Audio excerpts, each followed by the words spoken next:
Test 4, Section 1. A man wants to find out about taking part in a dragon boat race. Listen to the conversation between the man and the woman and answer the questions. First, you have some time to look at questions 1 to 5.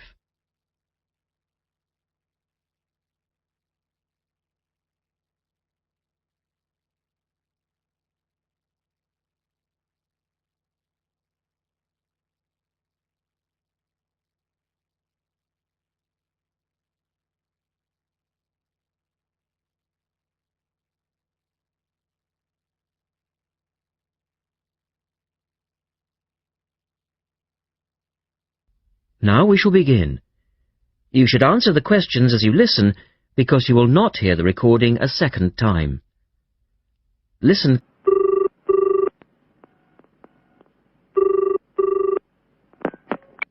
Scope Charity Office. How can I help you? Oh, hello. I'm ringing about the dragon boat race that you're asking people to take part in. Oh, yes. We still need a few more teams. Are you interested in joining the race? Yes, we want to enter a team, but we don't know anything about it. Could I ask you for some more information first? Of course. I don't even know when it's being held. It's taking place on the 2nd of July. Is that a Saturday? No, it's a Sunday. It's a much more popular day and more people can take part then. Right. And where's it being held? At the Brighton Marina. Oh, I'm an overseas student. Could you spell that for me? Yes, it's Brighton Marina. That's Marina. Do you know where it is? I'm not sure. It's a couple of miles past the Palace Pier. Oh, yes, I know it. You take a right turning off the coast road, or you can cycle along the seafront. That's good. What time does the race start? Well, the first heats begin at 10 a.m, but you need to register half an hour before that, at 9:30, and we really recommend that you aim to be there by 9. It's a good idea to arrange a meeting place for your team. Right. And the race is to help raise money for charity? It is. We're asking every team member to try and raise £35 by getting friends and or relatives to sponsor them. Every crew member will receive a free tournament T-shirt if your team manages to raise £1,000 or more. Oh, that's quite good. Also, we're holding a raffle. Every crew member who takes part in the race this season will be entered into a free prize draw. Oh, what's the prize? It's pretty good. It's a holiday in Hong Kong. Sounds great. The man asks for more information. Look at questions 6 to 10.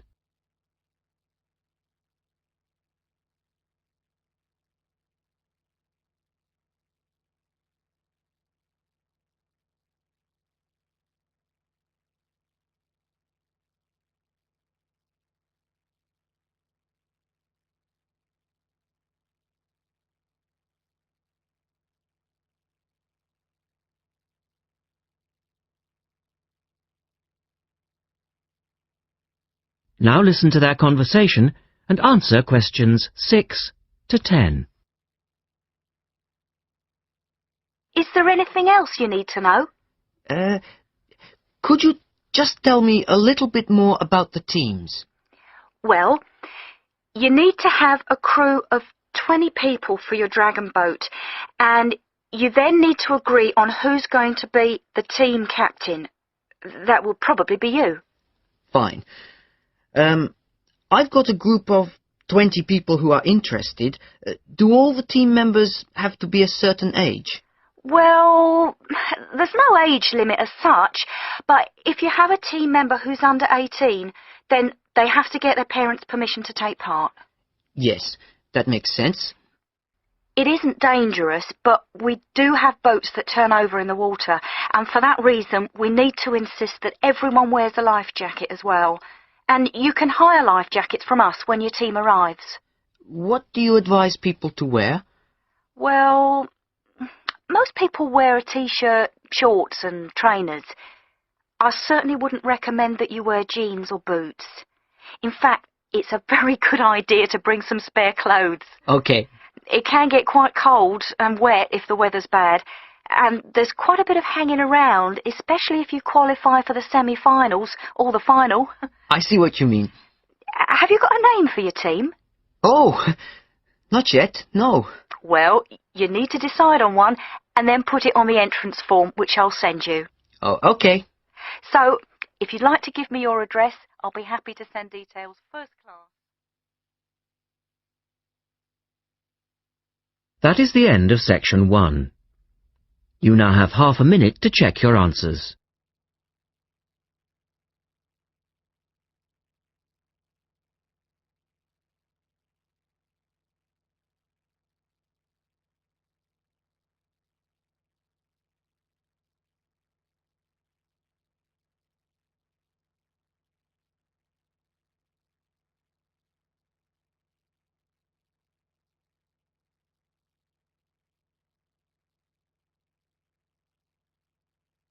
Now turn to section 2 on page 92.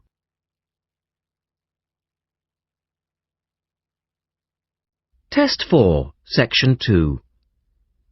You will hear a talk by a wildlife specialist on a type of bird called a kiwi. First, look at questions 11 to 15.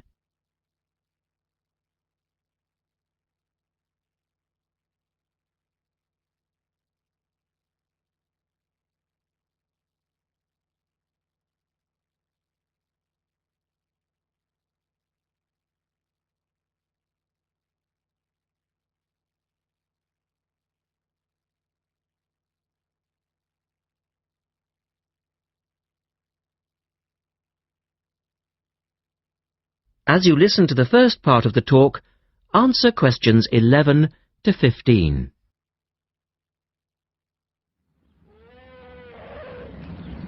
Ladies and gentlemen, welcome to Auckland Zoo on this sunny Sunday afternoon and to our special Kiwi fundraising event. My job is to tell you all about the amazing little Kiwi, and your job, hopefully, is to dig deep in your pockets. Now, for the benefit of our overseas visitors here today, I should explain first of all that the Kiwi is the national bird of New Zealand, and sometimes New Zealanders themselves are known as Kiwis. Now, while Kiwis in the wild are a rare sight, the Kiwi as a symbol is far more visible. Apart from being in toy stores and airport shops all over the world, you'll find them on our stamps and coins. The Kiwi is the smallest member of the genus Apteryx, which also includes ostriches and emu. It gets its name from its shrill call, which sounds very much like this. Kiwi! Kiwi! Kiwis live in forests or swamps and feed on insects, worms, snails and berries. It's a nocturnal bird with limited sight, and therefore it has to rely on its very keen sense of smell to find food and to sense danger. Its nostrils are actually right on the end of its long beak, which is 1/3 of the body length. Now, here's an interesting fact. Although Kiwis have wings, they serve little purpose, because the Kiwi is a flightless bird. Since white settlement of the islands, Kiwi numbers have dropped from 12 million to less than 70,000. And our national bird is rapidly becoming an endangered species. This is because they're being threatened by what we call introduced animals. Animals which were brought to New Zealand, such as cats and ferrets, which eat Kiwi eggs and their chicks.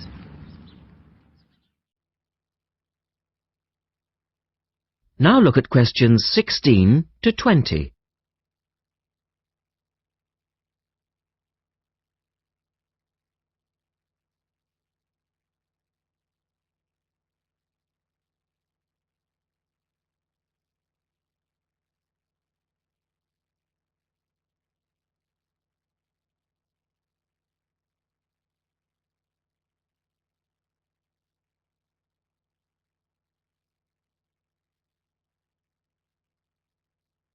As the talk continues, answer questions 16 to 20.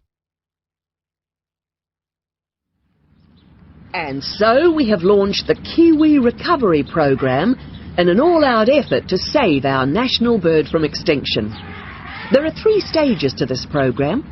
Firstly, we have the scientific research stage. This involves research to find out more about what kiwis need to survive in the wild. Then secondly, we have the action stage. This is where we go into the field and actually put our knowledge to work. We call this putting science into practice. And then we come to the 3rd stage, the global education stage. By working with schools and groups like yourself, as well as through our award-winning Kiwi website, we are hoping to educate people about the plight of the kiwi. As part of the action stage, which I just mentioned, we've introduced Operation Nest Egg, and this is where your money will be going. It works like this. It's a 3-stage process. First of all, we go out to the kiwi's natural habitat and we collect kiwi eggs. This is the tricky part, because it can be very difficult to find the eggs. Then, in safe surroundings, away from predators, the chicks are reared. Now, this can be done on predator-free islands or in captivity. They're reared until they're about 9 months old, at which stage the chicks are returned to the wild. So far, it's proving successful. And since we started the programme, some 34 chicks have been successfully raised this year, and their chances of survival have increased from 5 to 85%. However, it's not time to celebrate kiwi survival just yet. About 95% of kiwi chicks still don't make it to 6 months of age without protection, which is why Operation Nest Egg is so important. And we ask you to give generously today.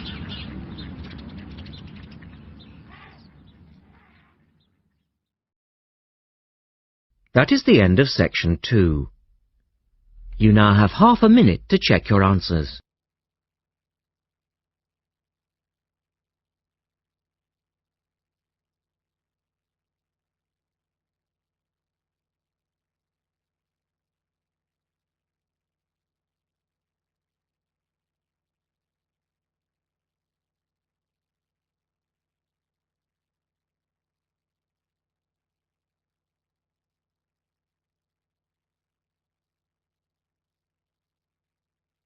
Now turn to section 3 on page 94.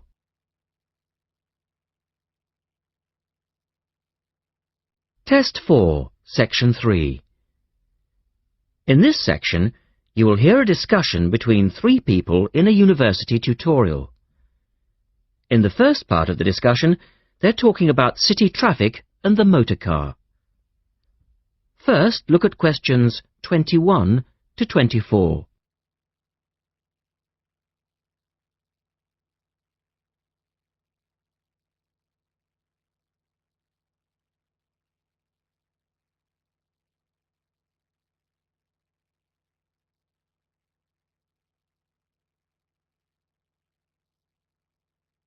Now listen to the first part of the discussion and answer questions 21 to 24.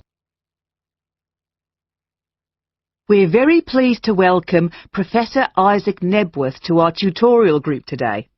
And he's come to share one of his pet passions with us, city traffic and our Western dependence on the motor car. I believe questions are quite welcome throughout. Thank you. Well, I know you're all very familiar with the superhighway here in Melbourne, but do superhighways automatically lead to super wealth, as our politicians would have us believe? I think not. Can you give us an example of what you mean exactly? Sure. Well, by continuing to encourage this dependence on the motor car, we simply create more congestion and more urban sprawl. And you can see that here in Melbourne, right under your nose. Excuse me, I would just like to say that I feel the sprawl is part of the city. The freeways mean people can enjoy the benefits of living away from the centre on larger blocks with gardens, but still be able to drive back into the city centre for work or entertainment. Well, I'm not convinced that people want to do that. And is our money being well spent? It may be okay for you now, but come back to me in 5 years' time. Let's take CityLink, for example, the new freeway here in Melbourne. Well, I use the freeway all the time. I think it's great. Ah, yes, but it cost $2 billion to build, and you could have gotten 10 times the value by putting the money into public transport. If you give the automobile road space, it will fill that space, and you'll soon find you'll be crawling along your CityLink. But surely you cannot simply blame the car. Some of the blame must rest with governments and city planners. Well, there is an argument, surely, that building good roads is actually beneficial because most new cars these days are highly efficient. They use far less petrol than in the past, and emissions of dangerous gases are low. Old, congested roads, on the other hand, encourage traffic to move slowly, and it's the stationary cars that cause the pollution and smog, whereas good roads increase traffic speeds and thus the amount of time cars are actually on the roads. Well, this is the old argument put forward by the road lobby, but for me it's clear-cut. Roads equal cars, which equals smog. Public transport is the way to go.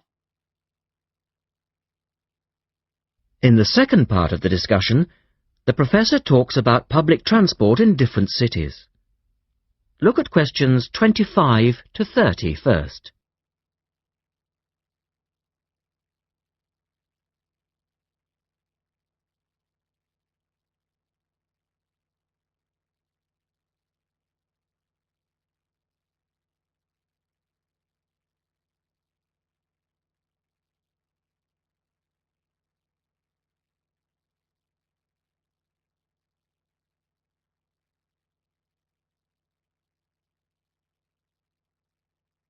As you listen to the discussion, complete the questions about public transport.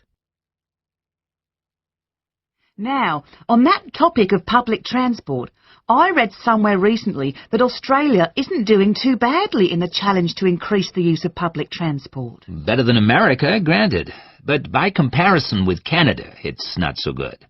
For instance, if you compare Toronto with the U.S. metropolis of Detroit, only 160 kilometers away, in Detroit, only 1% of passenger travel is by public transport, whereas in Toronto it's 24%, which is considerably better than Sydney, which can only boast 16%. Well, I think it's encouraging that our least car-dependent city is actually our largest city. 16% of trips being taken on public transport in Sydney isn't too bad. But it's a long way behind Europe. Take both London and Paris, for instance, where 30% of all trips taken are on public transport. Well, they do both have an excellent underground system. And Frankfurt comes in higher still at 32%. I understand that they've been very successful in Copenhagen at ridding the city of the car. Can you tell us anything about that experiment? Yes, indeed. Copenhagen is a wonderful example of a city that has learned to live without the motor car. Back in the 1960s, they adopted a number of policies designed to draw people back into the city. For instance, they paid musicians and artists to perform in the streets. They also built cycle lanes, and now 30% of the inhabitants of Copenhagen use a bicycle to go to work. Sydney, by comparison, can only boast 1% of the population cycling to work. It could have something to do with all the hills? Then they banned cars from many parts of the city, and every year 3% of the city parking is removed. And by constantly reducing parking, they've created public spaces and clean air. Really? There are also freely available bicycles, which you can hire for practically nothing. And, of course, they have an excellent public transport system. Well, that's all very well for Copenhagen, but I'd just like to say that some cities are just too large for a decent public transport system to work well, particularly in areas with low population, because if there aren't many people using the service, then they don't schedule enough buses or trains for that route. I accept that there's a vicious circle here, but people do need to support the system. And secondly, the whole process takes so long because usually you have to change. You know, from bus to train, that sort of thing. And that can be quite difficult. Ultimately, it's much easier to jump in your car. And often it turns out to be cheaper. Sure, but cheaper for whom? You or society? We have to work towards the ideal, and not give in all the time because things are too difficult. Anyway, let's move on to some of the results of the survey, which I think you'll agree. That is the end of section 3.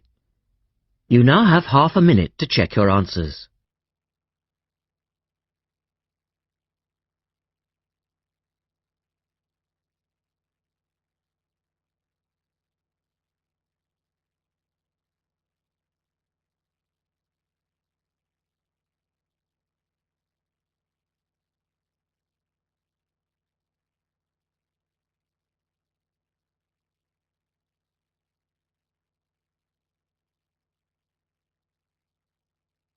Now turn to section 4 on page 96.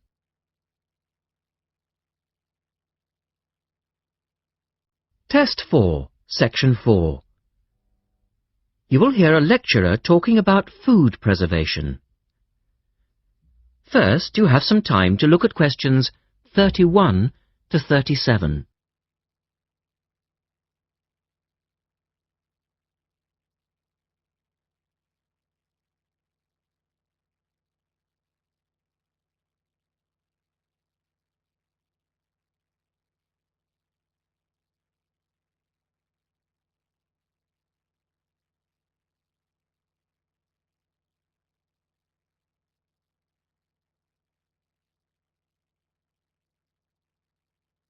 Now listen carefully and answer questions 31 to 37.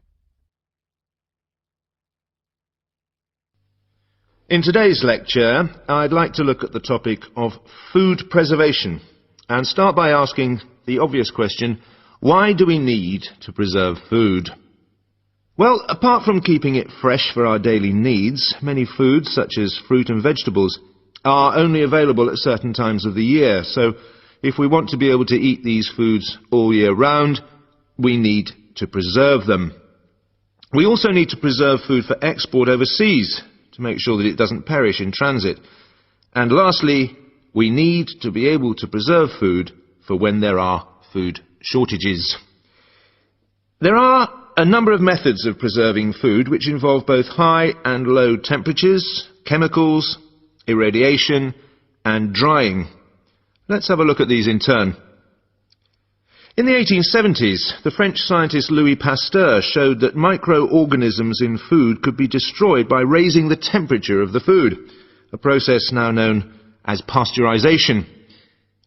This involves heating milk to just 65 degrees Celsius for 30 minutes. A new method, the ultra-high temperature, or UHT process, involves heating milk to 150 degrees Celsius for 3 seconds.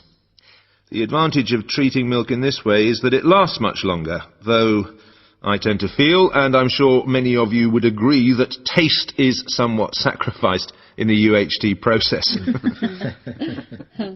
Tin cans were first used in the early 1800s to store and preserve food. Just as they are now, the cans were tin-plated steel containers, and the process had the advantage of being cost-effective. Unfortunately, however, there were many early cases of food poisoning because the canning process was not fully understood at that stage. We now know the exact temperature and length of time each food needs for proper preservation, which has greatly reduced the risk of food poisoning. People living in cold climates often preserve food by burying it in the snow, and the Romans knew all about the advantages of packing food in ice. But for most people, this was not an option until the invention of the refrigerator in 1834. Today, however, refrigeration is the most important means of preserving food because the food stays fresh without needing to be treated.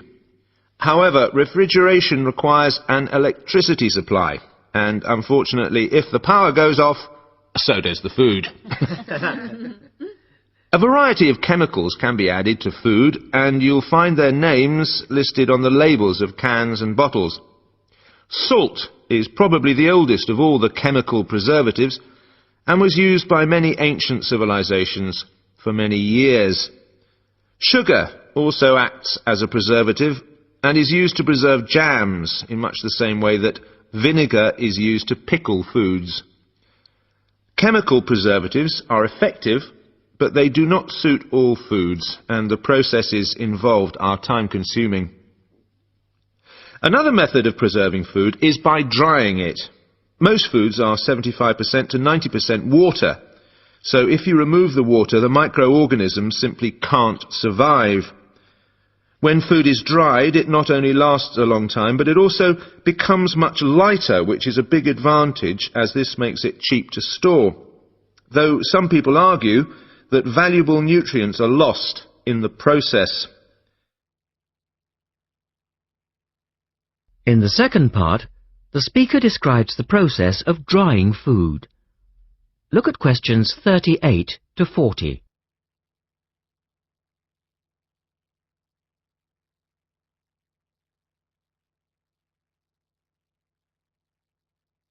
Now listen carefully and label the diagram. Early methods for drying food involved cutting it into strips and hanging it in the sun or over fires. But there are now a number of more modern methods which involve the use of recent technology. One of these is known as roller drying, and it's a highly effective way of making dried foods from liquids, such as soup. Have a look at this diagram to see how it works. Well, first of all, the hot soup is poured in at one end here. The liquid spreads to form a thin layer on a heated belt. The liquid dries as it moves along. By the time it reaches the end of the belt, all the water has evaporated, leaving only dry powder. A blade then scrapes the dried material off the roller and captures it in powder form. All you have to do is add boiling water, and you have your hot soup back again, ready to drink. Another method is called freeze drying, and for those of you who still remember... That is the end of section 4. You now have half a minute to check your answers.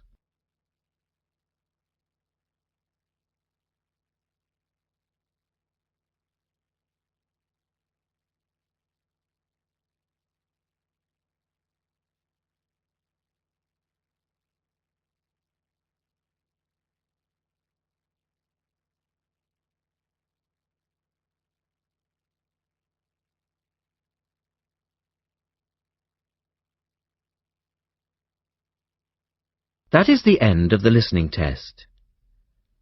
At the end of the real test, you will have 10 minutes to transfer your answers to the listening answer sheet.